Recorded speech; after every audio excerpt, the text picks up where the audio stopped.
Olá, amigos, sejam bem-vindos ao Toque de Classe Futebol no Outro Nível aqui na RVC. E como vocês sabem, é a única, a última, a derradeira, a raiz das mesas redondas de fato do jornalismo esportivo brasileiro. E como vocês sabem também, nós discutimos assuntos dentro e fora das quatro linhas, futebol nacional, futebol internacional, se bem que o futebol nacional ultimamente tem tomado muito nosso tempo, até negativamente.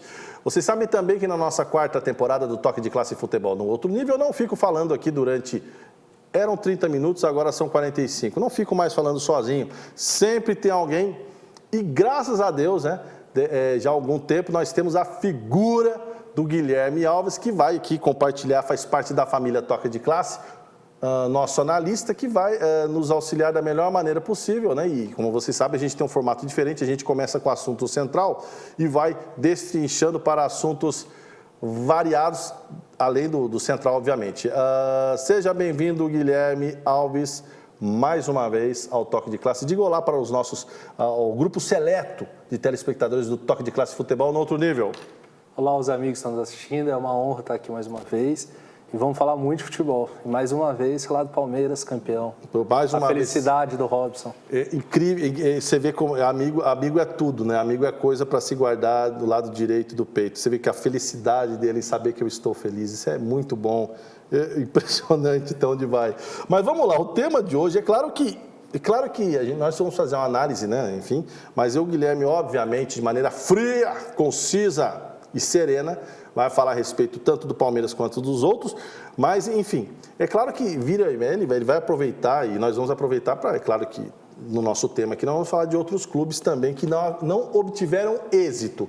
Por quê? O nosso programa hoje está dividido em dois temas. O primeiro é sobre os classificados para a Libertadores já de 2021. Ela mal acabou dia 30 de janeiro, com o Palmeiras se sagrando campeão contra o Santos, e agora, em 2021, já está para começar, enfim, nas gravações aqui do programa, já iniciou, e nós temos os classificados a partir do Campeonato Brasileiro, né, e da Copa do Brasil. Então, nós já temos os classificados para a Libertadores de 2021. E a outra parte do nosso programa, vamos fazer uma pequena retrospectiva da Copa do Brasil de 2020, né? Que passou e que tivemos o Palmeiras como campeão e o Grêmio sendo vice-campeão, como as duas equipes encerraram, como essa hegemonia palestrina, flamenguista, praticamente os dois dividiram os títulos, né, no Brasil esse ano, como as coisas vão se desenhar para essas duas equipes, e não só para as duas, mas para aquela turma que ficou ficou aquém, tecnicamente falando, e enfim, e aí o João Guilherme vai lembrar de tempos idos gloriosos do Sport Clube Corinthians Paulista e também do São Paulo Futebol Clube, né, João? Então vamos lá falar da Libertadores da América. Os classificados direto nós temos Flamengo campeão, Internacional, que não foi campeão brasileiro depois de 41 anos por causa do time do Guilherme. Era só ter feito um gol, né, Guilherme? Não, Sim, pois não. Teve o jogo contra o Corinthians, isso, mas o Inter perdeu o título para o Sport. Esse é o ponto. O jogo que o Inter não poderia, o time que quer ser campeão não pode perder um jogo em casa para o Sport, mesmo com a menos, expulsão infantil no começo do jogo. Ali tem uma teoria que se for para você matar um lance e tomar um gol no começo do jogo, toma o gol e vai buscar 11 a 11. Toma, exatamente. Porque você mata, você dá a chance dos caras fazer o gol, você toma o gol e você vai buscar no 11 contra 10, aí fica mais difícil. Então não podia ter perdido o título para o Sport. Muito bem, lembrado. Perdido o jogo para o Sport. E o Corinthians entrou lá. O Corinthians entrou como rival do Inter, vou atrapalhar eles. E conseguiu. Então nós temos lá Flamengo, campeão brasileiro, hepta ou octo? Aí o 87 para mim do esporte. O 87. Não vamos entrar, né? 87 para a CBF é de esporte, para a Justiça Comum. O Flamengo está proibido, segundo a Justiça Comum, de se denominar octocampeão brasileiro. Então, alguns jornalistas prestam desserviços à sociedade brasileira, tratando o Flamengo como octocampeão. Ele é hepta. E o esporte é campeão de 87 para a CBF e para a Justiça Comum.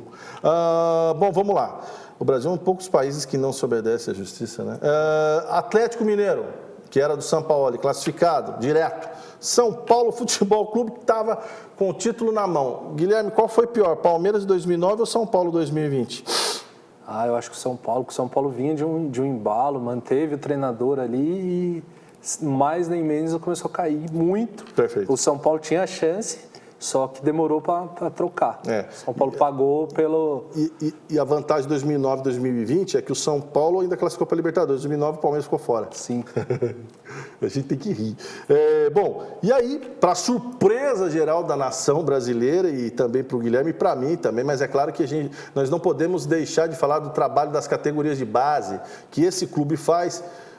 E o Guilherme trabalhou em categorias de base, sabe do que estou falando, que quando o trabalho é sério... o resultado sai, né? E a gente teve até provas aí de outros clubes que o resultado sério saiu, obviamente, né? Até clubes que não tinham tanta tradição na revelação de atletas aí, Palmeiras, por exemplo, né? Revelou grandes jogadores. Então, o Fluminense Futebol Clube classificou direto, né? Para fase de grupos e o Palmeiras está entrando aí como último campeão da Libertadores. Bom, aí terminando aqui, na pré-Libertadores, né? É pré? Você considera a Libertadores também ou não? Não. Você não considera Libertadores? A Libertadores é a partir da fase de grupos. Legal. A pré-fase classificatória ali não conta. É uma qualificação, né? Sim. Eu gostei da análise. É uma eliminatória. Se eu jogar a eliminatória da Copa, não é uma Copa do Mundo. Como se fosse uma eliminatória da Libertadores. Sim. Como não classificar na eliminatória. Bem lembrado, obrigado. Olha que maravilha, gostei. Aí nós temos que ficou para pré o Grêmio Futebol Porto Alegrense e o Santos Futebol Clube. Olhem só a tabela do Grêmio até chegar à fase de grupos. Primeiro ele pega o Ayacucho do Peru, mas vai jogar no Equador por questões de sanitárias. O governo peruano está restringindo a entrada de brasileiros lá. Depois, se ele passar do Ayacucho, né, ele pega ou Independente del Valle ou União Espanhola. Quem passar dos dois, o Grêmio vai jogar. Agora eu quero saber como é que está o Independente del Valle pós Miguel Ángel Ramírez. Vamos ver como é que tá, né? E o Santos Futebol Clube, que é o time do meu irmão, e o time de mais um monte de gente aí, ele pega o Deportivo Lara da Venezuela, que é o país natal, a terra natal do Soteldo, né? Sim. E aí, se ele passar, ele pega apenas e tão somente ou a Laú, né? Universidade do Chile, que é o time que eu tenho simpatia no Chile. Eu não sei se você tem simpatia, mas eu gosto da Laú. E o San Lorenzo de Almagro, argentino, campeão da Libertadores de 2014. Então, a missão, na minha opinião, modesta opinião, o Santos vai pegar, está difícil entre Laú e San Lorenzo. E o Grêmio vai, independente, vamos ver como é que está a reação. Olhando os classificados, começando de baixo para cima, por Grêmio e Santos. Guilherme, como é que você vê a situação do Grêmio pós-Copa do Brasil e o Santos pós-vice da Libertadores? Ambos vices do Palmeiras. Como é que você vê a situação dos dois? Primeiro o Grêmio, pode ser? Pode ser. O Grêmio, eu acho que ele pode não ter tanta dificuldade no primeiro jogo da pré. Aliás, eu acredito que os dois não tenham, na verdade, Grêmio e Santos, e precisam passar, já que se for eliminado na primeira pré, não vai, acaba a temporada. Se for eliminado na segunda pré, pelo menos de consolo tem a vaga no Sul-Americana. Exato. Mas o Grêmio é um time que, sinceramente, pode pesar, mas eu não, apesar da camisa, mas eu não confio no Grêmio. Você não confia? Eu acho o elenco do Grêmio muito limitado, tem uns garotos bons de bola, mas vai perder o PP agora. E o Jean-Pierre naquela situação de que vai, não vai, né? Já há quem diga que é o novo Luan. Então, e é muito difícil você... a gente está gravando agora com o Grêmio com Paulo Vitor e Vanderlei no gol. Então, eu sou goleiro. Nas horas de folga, nas brincadeiras com os colegas, exatamente. Né? Enfim. Mas eu não gosto de falar de goleiro, de criticar, mas eu acho muito difícil buscar algo sem goleiro. Mas porque Vanderlei, são dois goleiros. Você acha o Vanderlei mais ou menos? Acho que o Vanderlei caiu de rendimento. Acho que o Vanderlei passou a fase dele. Um goleirão, né? E o Paulo Vitor é limitadíssimo. Então, ele falhou nos dois, depois de falar da Copa do Brasil, mas ele falhou nos 2 gols do Palmeiras? Falhou nos 3. Falou, né? Nos 3, no primeiro e no segundo jogo. Daí a gente vai falar da Copa do Brasil ainda no programa de hoje. Eu falo agora porque o Grêmio tem um interesse no Cássio. Eu, como corintiano, espero que dê errado. Óbvio. Não tem que discutir uma saída do Cássio do Corinthians, mas é claro que isso torço muito para dar errado. É claro que isso não pesa nada, não significa nada. O Rogério Ceni, na sua infância, era torcedor do Inter de Porto Alegre. O Cássio, na infância dele, juventude, é gremista. Mas isso não significa nada. Porque aí eles vieram para cá, construir história em São Paulo, pergunta para o Cássio que time que ele gosta, São Paulo, que tal, Corinthians. Então, a mesma coisa. Se bem que no meio disso tudo, se o Grêmio chegar com uma boa proposta... Mas diz a diretoria do Corinthians que só libera pela multa. Quanto que está a multa 100 dele? milhões para o futebol brasileiro.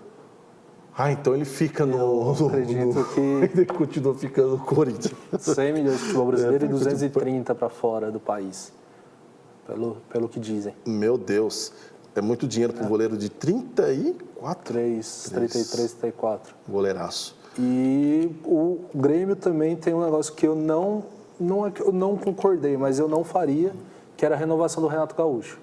Eu acho que... E esse é um ponto que eu ia trocar a respeito disso, essa renovação do Renato Gaúcho.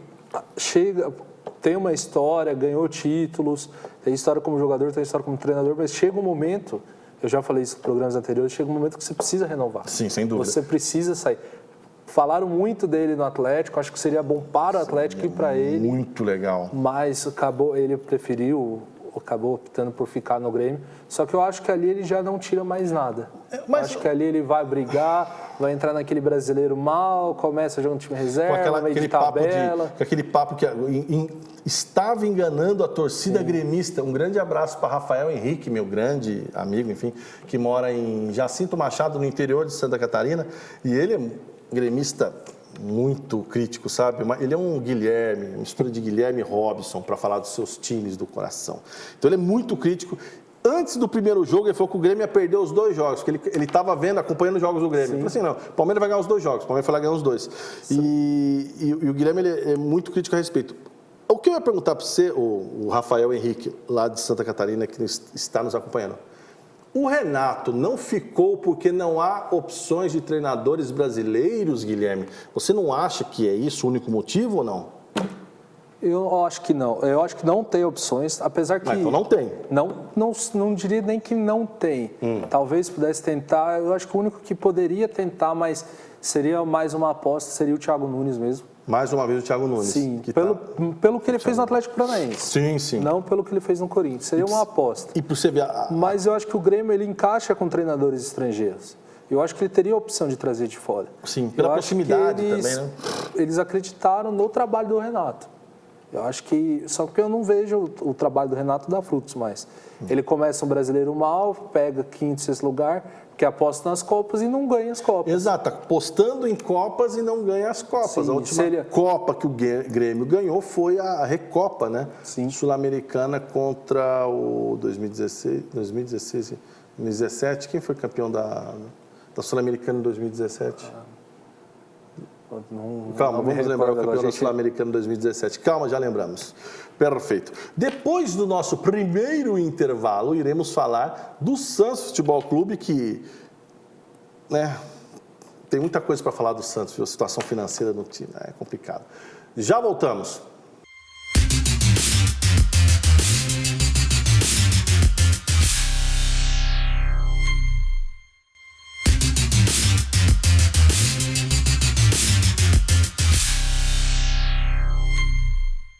Voltamos, amigos, para o segundo bloco do Toque de Classe Futebol no outro nível aqui pela RVC. O tema de hoje, né? Nós estamos falando, primeira parte, dos brasileiros classificados para a Libertadores 2021. E agora vamos dar continuidade falando quem vai para a pré, né? O Santos Futebol Clube, vice-campeão da Libertadores, mas está indo para a pré por causa da sua colocação no Campeonato Brasileiro. O Santos Futebol Clube pega, retomando aqui, pega o Deportivo Lara e passando... pega o vencedor da Laú, né, na Universidade do Chile, ou San Lorenzo de Almagro, né, de Buenos Aires. Guilherme, como é que você enxerga o Santos pós-Libertadores? Libertadores foi decidida no último lance, aquela coisa toda, todo mundo sabe, já fizemos programa a respeito, mas como você vê, o Santos, a questão administrativa já está resolvida, o Santos está conseguindo a questão administrativa de gerir melhor o futebol ali. Saiu outro presidente, que é, nossa senhora, enfim, entrou um novo presidente do Santos, mas o Santos ainda enfrenta grandes problemas com a FIFA, restrições, enfim. Como é que você vê esse Santos da molecada? O Santos, eu acredito que contra o Deportivo Lara Pode até ser um jogo equilibrado, mas nem por deficiência técnica do Santos ou se igualar, simplesmente por estar mudando de trabalho, de ter saído o Cuca, ter chego o Ariel Roland no lugar. Eu acho que isso pode atrapalhar, mas eu acredito que não tem dificuldade contra o Lara, principalmente jogando em casa. No jogo da Vila deve resolver o jogo. Na próxima fase aí já pega um adversário chato, mais preparado, principalmente se for o São Lourenço. Mas foi como você falou, o Santos arrumou a casa. Eu acho que o Santos ainda tem problemas internos, mas diferente de outros clubes que têm problemas internos e pior em vez de corrigir. Acho que eu sei acho que de que time você está falando. Dando continuidade. Não preciso nem falar. Não, né? Porque não está na pauta hoje. Mas calma, atenção grande, torcida alvinegra, em breve pautas. Acho que o Santos tem arrumado os bastidores, talvez não vá conseguir contratar por falta de dinheiro, por possíveis novas punições da FIFA. Mas o Santos é um time que não se prejudica tanto disso. O Santos sempre usou a base. Sim. O Santos está acostumado a usar a base. Então, e tem uma garotada muito boa. Tem menino, o Ângelo tem 16 anos jogando. O Caio Jorge é o camisa 9 do time com 18, 19 anos. Está na cultura do clube, então, né? O Santos é um time que está acostumado a usar a base, então não sente essa falta. Alguns clubes de São Paulo perderam essa cultura de utilizar a base, não é verdade? Sim, é o mesmo que não está em pauta. Sim, continuando. Então, inclusive, é lamentável, né? É o fim, é triste. É o fim. Perfeito, vamos lá. E o Santos, então, acredito que mesmo não contratando, não podendo contratar, com a molecada bem forte, talvez não tenha a mesma surpresa de chegar na final da Libertadores, mas eu acredito que, se passando desse jogo difícil, vai fazer um bonito na fase de grupos. O treinador argentino que chegou, até onde ele pode contribuir com o Santos pós-Cuca? Como é que você enxerga aí? Acho que... Baseado nessa nova e necessária vinda de treinadores de fora para o Brasil. Eu acho que o estilo de jogo dele, usando a molecada que tem mais vontade de jogar, parece que o garoto que vem da base, ele tem mais vontade de jogar que o cara que já está há tempos. Eu acho que ele vai, falando bem... Inclusive, você teria até exemplos para dar, né, de jogadores da base que tem mais vontade que jogadores contratados. Mas nós não usam da base no lugar do... Mas nós não vamos falar desse time hoje. Exatamente. Calma, atenção, grande torcida alvinegra. Teremos um programa sobre isso. Mas eu acho que o que ele pode fazer, falando de uma forma bem simples e direta, não deixar o time sonolento igual são os times brasileiros. Sim. Olhe os times brasileiros. Você dá preguiça, dá sono ver jogo. O time tem que estar ligado. Porque aquilo joga pelo resultado. Pô, tá 1-0, tá bom. Vamos fechar, vamos segurar o resultado. Agora vem os treinadores estrangeiros, veio o Jorge Jesus, veio o Abel Ferreira, o Crespo nesse começo de São Paulo. Tudo indica que o Ariel Roland consiga fazer isso no Santos também. Deixar um time ligado, intenso, buscando por resultado, com uma garotada que eu imagino o que passa na cabeça da garotada cheio de amigos. Você fala, você viu o que eu fiz hoje? Tipo, você querer para si mesmo. E tem a questão financeira garoto, também, né? Sim. Todo mundo sabe, o Guilherme sabe melhor que nós aqui, o primeiro contrato do atleta, o valor é baixo, se a gente olhar para o mercado dos grandes times brasileiros. Vamos falar um baixo aí, 20, 30 mil, né? Sim.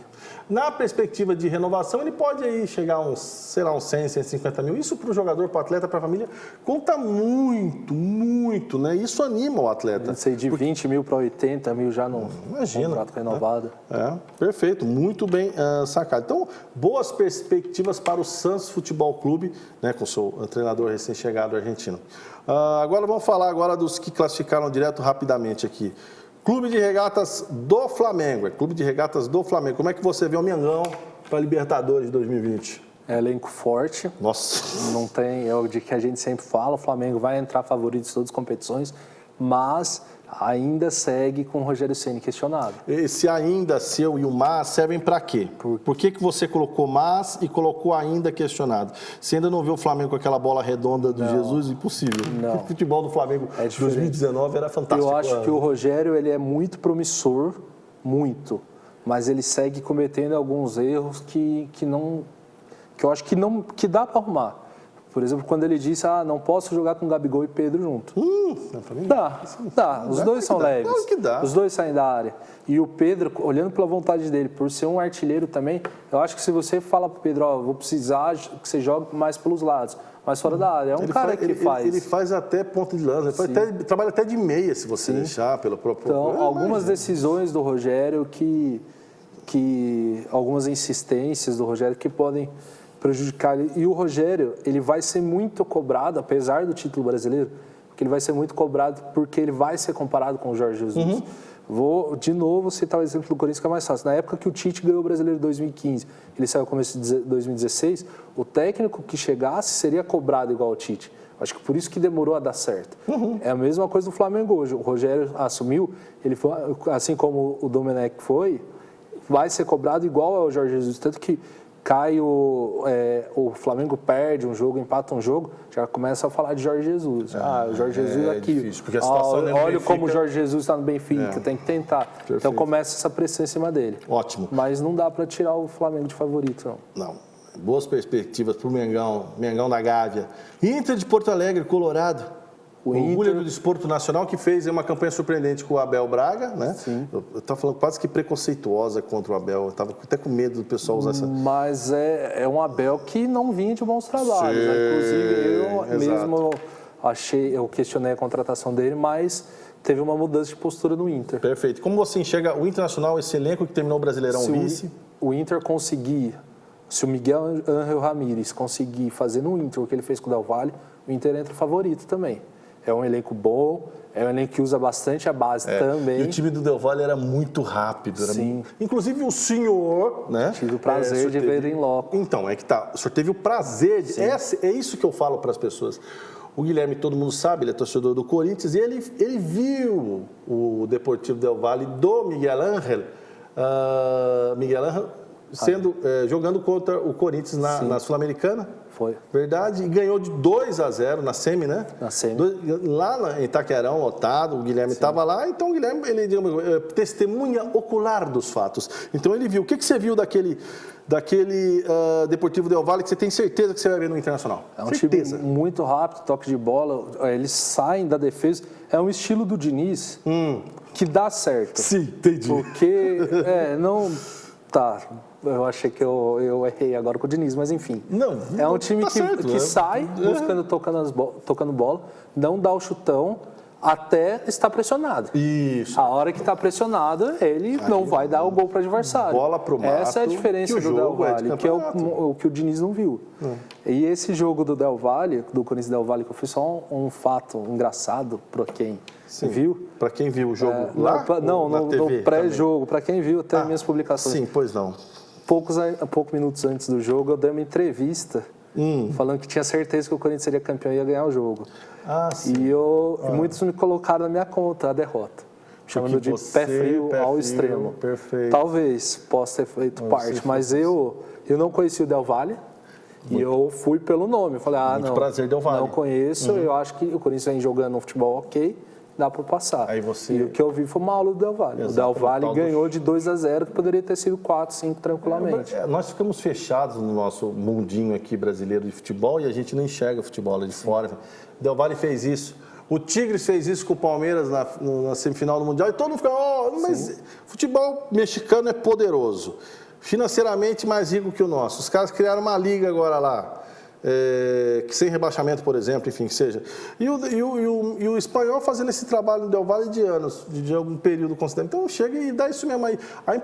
O Guilherme ficou chateado com o resultado, mas depois eu conversei com ele na época, e ele falou assim, olha, os caras deitaram aqui, né, enfim, e jogaram muito bem. E eu acho que foi até o que o Corinthians pensou na época, foi o que o Corinthians mostrou, que achou que poderia ganhar um jogo a hora que quisesse, e a hora que viu, estava envolvido pelo futebol do Del Valle. Perfeito. Então, só concluindo, se o Ramírez conseguir implantar essa mesma filosofia no Inter, o Inter é um time que vai ser difícil ser batido. Uma base muito boa. E o Inter agora, não sei como está, mas está perto de voltar o Guerreiro, que apesar de ter o Yuri Alberto que está fazendo o gol sempre, o Guerreiro de uma Libertadores é um cara experiente, né?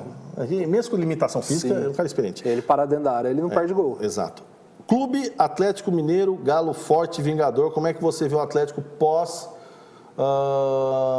pós-Sampaoli? Ficou uma decepçãozinha no ar? E como você vê as contratações do Galo, que quer chegar ali entre Palmeiras e Flamengo? O Atlético vem contratando bem, eu acho que vai vir com o Hulk como principal reforço da temporada. Exato. Reforço mais forte, literalmente, da temporada. Ele deu um tranco no jogador do RT. Nossa, jogou. Mas não sei se eu confio tanto no trabalho do Cuca.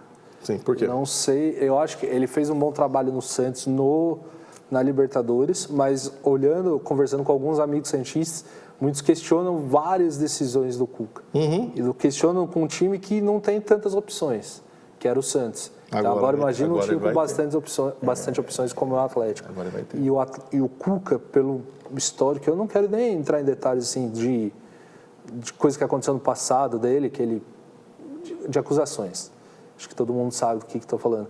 O Cuca chega questionado no Atlético Mineiro já pela torcida. Apesar de ter vencido a Libertadores em 2013, o Cuca não era unanimidade entre a torcida. Então acho que vai ter uma pressão ali. O Cuca passa por momentos pessoais também complicados que podem atrapalhar. Então eu não sei se seria o nome ideal para esse momento. Eu acho que o Atlético com dinheiro, eu seguiria a linha de um Sampaoli. Não conseguiu segurar o Sampaoli, ok, mas busca alguém daquela linha lá. Entendi. Do estrangeiro. Sul-americano. Agora vamos ao Tricolor São Paulo Futebol Clube. Grande abraço, meus amigos são paulinos aí. Ao São Paulo Futebol Clube, por gentileza. Como você vê o São Paulo, que perdeu muito tempo com o Diniz como treinador, perdeu um campeonato ganho. Nas redes sociais, o entusiasmo dos São Paulinos era, não falar que era tocante, né? Mas você viu, eu via os colegas, os amigos, eles falavam, agora é a hora. Sim. Nós vamos ser campeão. E campeão brasileiro, saindo da fila com o brasileiro, enfim, que é uma coisa até mais difícil que sair da fila com o paulista. Mas como é que você vê o São Paulo? Agora é bola para frente, vida normal. Mas como você vê o São Paulo, o elenco dele e a chegada do argentino Herman Crespo? Eu acho que o São Paulo ele deu não sorte, porque foi mérito ter ido, mas de ir direto para a fase de grupo. Com a bola que estava jogando. Ele vai ter o tempo para preparar o time. O começo do Crespo é um campeonato paulista, uns adversários mais fracos, mas já muda, já é diferente o estilo de jogo, já mudou o esquema, um esquema de 3 zagueiros típico do argentino. Então eu acho que o São Paulo, eu não acho o elenco do São Paulo tão limitado, quanto dizem. E o São Paulo está fazendo algumas contratações. Eu acho que o São Paulo tem tudo para encaixar e pode brigar por alguma coisa na Libertadores, sim. Pode. Mas não eu, como corintiano, é uma coisa que eu sempre ouvi e concordo, a camisa do São Paulo na Libertadores, ela pesa demais. Sim. O São Paulo não vai ter a força da torcida, provavelmente, nenhum clube vai ter, mas eu acho que o São Paulo tem chance de brigar por alguma coisa assim. E tanto é verdade que o São Paulo foi semifinalista da Libertadores 2016 com, na minha opinião, um time horrível. Sim. Bom, vamos para o nosso segundo intervalo, para o último bloco, e na volta vamos falar da classificação do Fluminense na Libertadores, o Palmeiras, obviamente, e já emendando Palmeiras, Copa do Brasil, final contra o Grêmio. Já voltamos.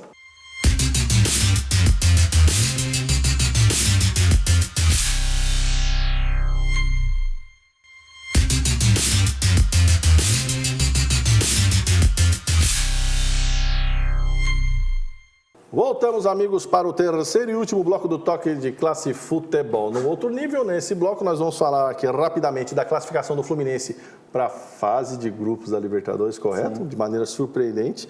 E a Sociedade Esportiva Palmeiras, que foi a última campeã, né? Se classificou automaticamente. E aí a gente já pega o embalo de Palmeiras e vamos falar da final da Copa do Brasil, como é que as observações do Guilherme, como é que ele enxergou o jogo, como é que termina um ano, né? Termina, né? A temporada 2020 e 2021 para as duas equipes. Se o título ficou em boas mãos. Vamos lá. Fluminense na fase de grupos da Libertadores com um time que era 880. Ou molecada ou a turma do subóbito, né? Sim. Que é o pessoal lá com mais de 30 e qualquer coisa. Guilherme, de todas as surpresas de 2020, né, vamos considerar porque esse é o calendário 2020, Fluminense direto na fase de grupos foi a maior de todas? Surpreendeu mais que o rebaixamento do Vasco? Eu acho que comparar com o rebaixamento do Vasco, não tem nem... O rebaixamento do Vasco, infelizmente, já não surpreende mais ninguém. Sim, Mas... Eu acho que o Fluminense, você falou no começo do programa da garotada, mas o Fluminense tem um nome principal também, o trabalho do Odair Hellmann. Sim. O Odair, ele chegou a ser questionado no começo do Fluminense, mas depois ele implantou o estilo dele de jogo e o time encaixou, o Fluminense embalou e não é à toa que chega na fase de grupo Libertadores. E se não tivesse perdido o Odair, você poderia ter pego até uma posição mais à frente no Brasileiro. Eu acho que, assim, igual o Abel Braga tem identificação com o Internacional, a figura do Marcão, ex-volante, né, que batia na sombra, a identificação dele com o tricolor das Laranjeiras é muito grande, né? O que acabou ajudando também, né? Mas o Fluminense, em termos de revelação de atletas, o seu CT lá de Xerém, na Baixada Fluminense, já há algum tempo vem trabalhando dessa forma. Os meninos que saem de lá, que é quando o trabalho nas categorias de base é bem feito, o resultado é esse. Quando não é bem feito, bom, fica para um próximo programa. E você falou de mesclar, o Fluminense ele mescla, mas ele mescla... Eu acho que tem muita gente que não concorda comigo, mas eu acho o Nenê ainda um baita jogador. O Nenê é craque da bola, sempre. No Vasco, mesmo com o Vasco rebaixado, ele foi um dos destaques do time. No São Paulo ele foi bem, só que ele pegou um São Paulo desorganizado. Ali qualquer jogador não daria certo. Ele pega uma fase do São Paulo que era muito ruim. Isso prejudicou ele no São Paulo. E eu acho ele muito bom jogador. E assim como o Fred, que eu sigo falando a mesma coisa desde 2014 da Copa, que eu continuo achando ele injustiçado. Sim. O Fred é artilheiro, sempre foi artilheiro. Foi matador. Né? E queimam ele desde a Copa 2014 por uma convocação pífia do Felipão, sem meia. Ele queria que um 9 fizesse gol sem meio campo. Mas eu acho que o Fluminense soube mesclar. Tem umas peças lá que a gente esperava mais, ou não espera mais também, que tipo um Ganso, que a gente não sabe se joga, se não joga mais. Mas o Fluminense tem um time ok, buscou, mas acho que na Libertadores pode passar da fase de grupo, mas não é um que briga. Mas vai fazer um bom papel. Sim. Tá bom. Acho que não passa vergonha, mas... Não passa vergonha, seria eliminado. Não briga por título. Não briga, mas também não vai sair na primeira fase, não, vai para as oitavas. Pode, acredito. Legal, que pode. sim. Sociedade Esportiva Palmeiras. Palmeiras, junto com o Flamengo, com o técnico, que, de novo, que eu já falei em vários programas, talvez na Europa seja segundo, terceiro escalão, mas é muito acima da média do futebol brasileiro. Eu acho até que é terceiro, viu? Eu fiquei pensando hoje em dia nas nossas conversas no WhatsApp, aquela coisa toda, eu acho até que ele é terceiro. Porque eu estava olhando muito o treinador lá, falei, o Abel não chega nem no segundo, né? Então, é um terceiro, mais que para o futebol brasileiro, o que mostra a distância do futebol brasileiro do futebol europeu. Ele chegou, mesma coisa que eu falei no bloco anterior, pegou um time que era sonolento com o Luxemburgo. O Luxemburgo cansou de falar que não tinha jogador, que não tinha isso, que não tinha aquilo, e ganhou tudo. Porque implantou uma filosofia de jogo ofensivo, não tem jogo em casa, tem jogo fora, é o mesmo jeito de jogar. E o Palmeiras, ele precisa ter um jeito de jogar diferente, porque o Palmeiras joga num gramado sintético e joga num gramado normal, fora de casa. Então, ele tem que saber a forma de jogar. E o Abel conseguiu implantar isso usando uma garotada boa, que subiu, que deu conta do recado. Um time que é totalmente estruturado, tem salário em dia, tem tudo que precisa. Acho que o Palmeiras tem a receita. Mas Libertadores é aquilo. 2 anos seguidos o brasileiro ganhando, na terceiro ano você começa a ter dúvidas porque coisas extra-campo podem acontecer. E você vê que a última vez que aconteceu algo parecido foi em 2010, Inter, 11 Santos, 12 Corinthians, 13 Atlético Mineiro, aí 14 foi o São Lourenço de Amargo, 15 River Plate, 16 Atlético Nacional, 17 Grêmio, 18 River Plate, 19 Flamengo, 20 Palmeiras. Mas, enfim, é aquilo. Cachorro mordido por cobra tem medo de linguiça. O que o João falou faz sentido, sim. João, os principais candidatos ao título da Libertadores seriam Palmeiras, Flamengo, Inter e Boca? E o River? Desculpa, Palmeiras, Flamengo, River e Boca. Deixa o Inter fora. Eu não... O Inter, dependendo do Ramírez, também colocaria, mas hoje, sim, os 4, mais uma vez. Mais uma vez, São os 4 que mais têm dinheiro na América. É a questão financeira, exato. É contratar certo. O Palmeiras tem dinheiro há anos e finalmente fez a lição de casa de contratar certo. Se contratar certo e uma outra coisa chamada investimento nas categorias de base. Sim. Né? E dar chance para os meninos. O Palmeiras é bicampeão mundial dessa categoria, das categorias juniores, e os meninos ficavam e iam embora, iam ser vendidos, enfim, o clube... Né? Mas aí... parece que o presidente resolveu ouvir, né? E Palmeiras, vamos falar agora de Copa do Brasil, né? A importância, vamos falar, Palmeiras campeão da Copa do Brasil, né? Vamos mudar o tema agora, exclamação. Palmeiras campeão da Copa do Brasil, vice o Grêmio, título em boas mãos, Guilherme, com 2 vitórias do Palmeiras. Você fala de mudar, mas eu acho que esse título do Palmeiras representa muito o que não muda, porque é o que vai ser isso nos próximos anos e vem sendo. É Palmeiras e Flamengo brigando e os outros brigando por um vice. Me surpreende a final da Copa do Brasil não ser Palmeiras e Flamengo. Começa aí. Me surpreende o Grêmio na final da Copa do Brasil. Eu acredito que o Grêmio tenha pesado muito a camisa e porque o Grêmio, você olha, você vê o elenco do Grêmio, é um time que você se pergunta como? Chegou na final da Copa do Brasil. Voltando a falar do Corinthians, é tipo aquela final Corinthians e Cruzeiro na Copa do Brasil. Como o Corinthians chegou naquela final, ninguém sabe. E quase foi campeão, né? E quase foi campeão. Faltou... O senhor estava no estádio? Estava também. Faltou um detalhe do VAR, mas faltou um time menos medroso. Menos medroso e que com mais, como é que eu posso dizer? Menos medroso, mas com um pouquinho mais de qualidade para dar uma levantada, para encostar no Cruzeiro, né? Sim. Um pouquinho mais de qualidade, se você consegue quase nivelar, aí é 11 contra 11, meu amigo, e seja o que Deus quiser. Então, o título do Palmeiras é inquestionável. Melhor lá na Arena do Grêmio, melhor no Allianz Parque. O Grêmio teve momentos que parecia que ia, mas uma limitação. E, de novo, do jeito que eu falei já, não gosto de falar mal de goleiro, É isso que eu ia perguntar agora. O Paulo Vitor. Vamos lá, Paulo Vitor. Muito mal nos três gols. Onde ele falhou? Vamos lá, onde ele falhou no primeiro gol de cabeça do Gomes no jogo? O primeiro, eu acho que a bola veio uma cabeçada forte, próxima, mas não foi distante dele. Acho que talvez a forma dele ter caído para trás, talvez a força da mão. Foi a posição da mão também aqui, né? Sim. Perfeito. Eu acho que talvez, vamos dizer assim, talvez não tenha sido uma falha, mas talvez um goleiro melhor defendesse. Pode não ter falhado, mas um goleiro nível melhor... O Everton não tomaria esse gol. Exato, esse ponto. O Everton, Cássio... O Cássio... Não. Cássio não. O Walter não tomaria esse gol. O Walter mais certeza. Não tem... Enfim, agora, os 2 gols que o Palmeiras fez no jogo de volta no Allianz Parque também, você achou falha? Principalmente o segundo, mas fala do primeiro gol. O segundo, a bola passa embaixo dele. Embaixo. E o primeiro foi no canto dele. O primeiro era uma bola que ele poderia, um passo que ele dá à frente, ele fecha o ângulo. E você o canto dele estava aberto e ele cai, mais uma vez, ele cai para trás, ele não cai na direção da bola. Não faz sentido, tem que explodir aqui na frente. A bola bate na mão dele e entra, é uma bola que você não pode tomar no seu canto. Que absurdo. Uma coisa que eu sempre ouvi, desde que eu treinava lá com meus 9, 10 anos que eu comecei a jogar, o goleiro não pode tomar o gol no canto. Nem falta no canto dele. Não pode tomar gol no canto dele. Ele pode tentar buscá-lo do outro lado, mas no canto dele, em falta, em qualquer coisa, você não pode tomar no seu canto. E foi o que aconteceu.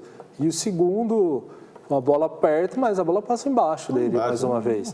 São 2 gols que um goleiro melhor teria que falhar. É uma falha que você não se espera de um goleiro melhor, mas se você vê o Paulo Vitor tomando gols assim. Me surpreendeu a escalação dele nos 2 jogos. Não que a fase do Vanderlei seja ótima. Mas na categoria de base do Grêmio não teria um menino? É a questão do... Talvez o Renato usar de mais experiente, usou mais experiente, questão de confiança. Ótimo. Agora vamos lá, falar da participação da base. Os meninos do Palmeiras, campeão do Grêmio, nós temos o Ferreirinha, que para mim foi outra decisão errada do Renato Gaúcho, que bom jogador, viu? Poderia, o Ferreirinha, todo jogo do Grêmio, jogando em frente a um paulista que passa aqui na TV aberta, pra gente ver, né? A gente ouve falar do Ferreirinha, vai entrar, vem o Ferreirinha, ele põe fogo no jogo. Todo jogo ele entra e põe fogo no jogo. Por que o menino não pode sair jogando? Exato. Deixar para usar na reta que final. Se criou, né? Eu tenho. Se você tá, ele fisicamente provavelmente estava bem, aguentava o jogo inteiro. Mas vamos dizer que ele jogou o segundo tempo porque ele jogava só os 45, aguenta só 45. Então põe nos iniciais que você pega todo mundo 100% com ele. Não colocar ele 100% porque os jogadores no limite dele, e os outros 40. Porque os outros caindo. É melhor todo mundo estar bem e ele junto ali. Eu não entendo isso. Se o cara aguenta só 45, que vai passar ele tem que jogar os 45 iniciais, não os finais. Porque vai estar todo mundo bom, faz o resultado, depois monta aquela retranca, né? Então ali eu acho que o Renato pecou na não escalação dele. E o PP, que para mim é um baita jogador, mas... Depois que foi vendido, é aquilo. Talvez o medo de lesão. Jean-Pierre Jean-Pierre tá fazendo curso com alguém? Dizem que é o novo Luan, né? O novo Luan. Eu achei estranho um jogador desse tá começando o futebol começar a ficar... Sim. às vezes sobe para a cabeça. Não dá para saber o que se passa na cabeça do garoto. Parecia ser muito bom jogador, de futuro, mas uma queda enorme. Importância, a gente sabe dos jogadores do Palmeiras lá, os graúdos, mas a importância da base do Palmeiras para esse título da Copa do Brasil, porque eles foram utilizados em muitos jogos e na final ficou evidente ali. Como é que você enxerga o Palmeiras, o título da Copa do Brasil, os meninos da base, um clube que tradicionalmente não tem tradição, mas que agora tem uma base interessante. Como é que você enxerga a figura do Gabriel Menino, Patrick de Paula, Wesley e Danilo, esses 4 aí? Eu acho que o Palmeiras mostrou, o Palmeiras veio de anos contratando errado, e eu acho que a gente contrata o que precisa e o resto vamos ver o que dá para usar da base, e mostrou que deu certo. Time que ganha 3 títulos. Vamos dizer 3, porque eu não sei se você considera a Copa Mickey lá. Não considero não. Muitos consideram. Eu sou raiz, não considero não. Mas mostrou que o Palmeiras, o Santos, o Inter, que usou muita base, o Fluminense, mostrou que dentro de casa tem a solução também. Perfeito. Usar os meninos da base, você faz o dinheiro, daí talvez futuramente trazer mais jogadores de nome, mas uma mescla de jogadores experientes, de bons jogadores, com meninos da base.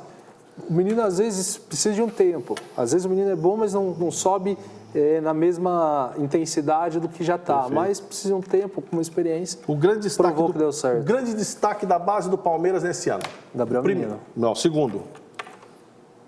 Eu gosto ainda, apesar de... O menino é o primeiro. Sim. O segundo seria quem para você? Eu gosto muito do Patrick de Paula. Apesar de ter perdido a posição, já no seu mês do começo da temporada, mas eu acho que tem uma personalidade muito grande. E o Wesley e o Danilo. O Danilo comandou o meio-campo do Palmeiras também. Terrível pro lado bom da coisa, né? Para mim, no caso. Ver essa garotada da base subindo assim, volta a ter esperança de uma seleção campeã de novo, Copa do Mundo. Mas isso chateia você em outros aspectos também, preocupa, mais preocupa seu coração. Seu coração, tá. É triste. Você lembra de outros grandes jogadores que foram formados na base? É o nosso programa que vem, vamos falar a respeito disso. Bom, amigos, mais uma vez encerramos o Toque de Classe Futebol. No outro nível, o tema do nosso programa, vocês viram que era Libertadores 2021, com os brasileiros classificados, e depois um apanhado rápido aqui sobre o saldo da Copa do Brasil, com o Palmeiras campeão, enfim. Mais uma vez, eu gostaria de agradecer a presença do Guilherme Alves, mais uma vez, meu colega, meu amigo. Muito obrigado. Eu que agradeço por estar aqui, agradeço a todos que nos assistiram. Fiquem ligados nos próximos programas, que a gente vai falar muito de futebol. Perfeito, e vamos falar sim de futebol. E se Deus quiser, ele adquirir com melhores números quanto às questões pandêmicas, todo mundo se vacinando, se recuperando, mas enquanto isso, todo mundo tomando cuidado, questão sanitária, de profilaxia, enfim, vamos tomar bastante cuidado, usando máscara sempre. A todos uma ótima semana e fiquem com Deus.